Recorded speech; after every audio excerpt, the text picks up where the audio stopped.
farmacia nuk është gjithmonë zgjidhja, e frymarrit e thella thjesht po bëjnë mrekulli në trupin e njeriut. Pra, është njeriu doktori vetvetes pa pas nevojë për ilaç, apo jo?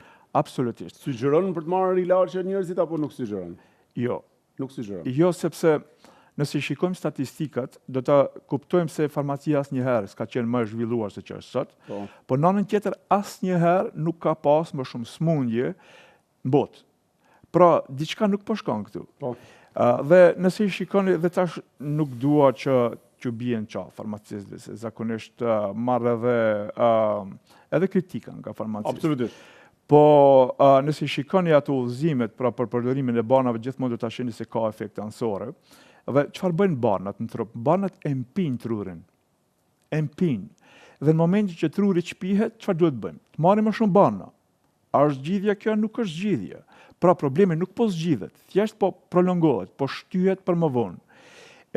Nëse identifikojmë zanafillën e problemit, cili do qoftë ai? Mund të jetë ankthi, mund të jetë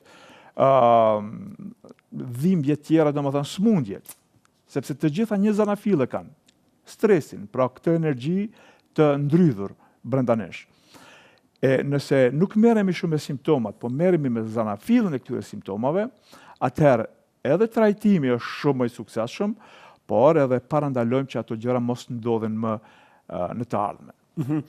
Vetë personalisht e kam patur simptomat të ankthit apo paniket, i ka patur përpara se ti hysh kësaj fushës studimit të transformimit të meditimit apo gjatë kësaj kohe? Po jo, ka qenë ankthi faktikisht që më kanë ndihmuar. Që të ka shtyr më fut. Ta bëj kthesën më të madhe në jetën time.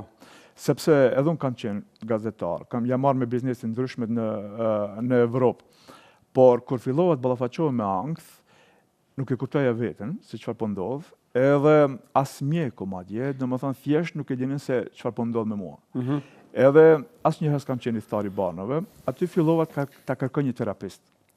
Edhe dashti Zoti e gjeta një terapist, siç është puna ime tash. Më ndihmoi jashtëzakonisht shumë shpejt. Tash okej, edhe unë duhet bëhem si ti, pra edhe nga ai moment, domethënë fillova studime. Po, edhe fillova, domethënë mbarova shkollën e njëjtë, edhe u bëra edhe vetë terapist, pra në rand parë që ti ndihmoj vetes time, po edhe që ndihmoj njerëzve tjerë, sepse e dija se çësia në përgjithësi, jo vetëm në shqiptari, por edhe në Evropë është e gabuar sa i përket trajtimit të ankthit. Ankthi është një programim, pra është një emocion. Emocionet nuk rregullohen dot me bana.